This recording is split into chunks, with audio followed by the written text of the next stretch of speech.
7:17 our time, and you can see here the latest visible satellite. We just showed you this earlier.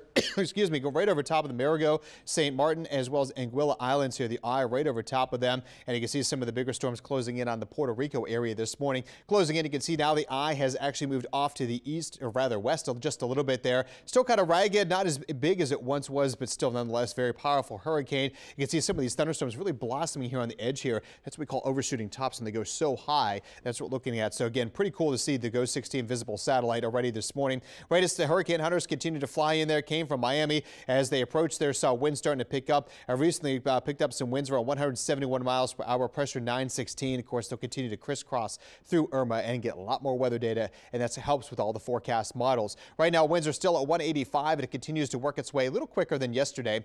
West-northwest around 16 miles per hour, and the pressure 918 millibars. And on that forecast track, you can see the forecast model still kind of agreeing pretty much is going to be off to the west-northwest here, and then making that turn here to the north as we head toward going on into this weekend and into the first part of next week. Again, the latest models here kind of have it clumped more on the east coast of Florida versus the west coast like they showed yesterday. It can't totally take out the Gulf of Mexico. You can see even one or two models still hinting at that, but most of them now come on board here to the eastern side. Hurricane center has also shifted the track more to the east, not all the way off of Florida yet, but from where it was here, sitting just not too far away from Key West or the west coast of Florida, now into the middle part of the Florida area. Still a very devastating category 4 to a 3 there through much of Florida, and this continues would be horrible for Florida, of course, but hopefully the trade continues to march us one more to the east. And you can see the GFS and European model, the American and the European model, now in agreement here, actually in agreement. Both of them are showing the eastern side of Florida, kind of like what Matthew did, and unfortunately making a landfall somewhere in the Carolinas, though,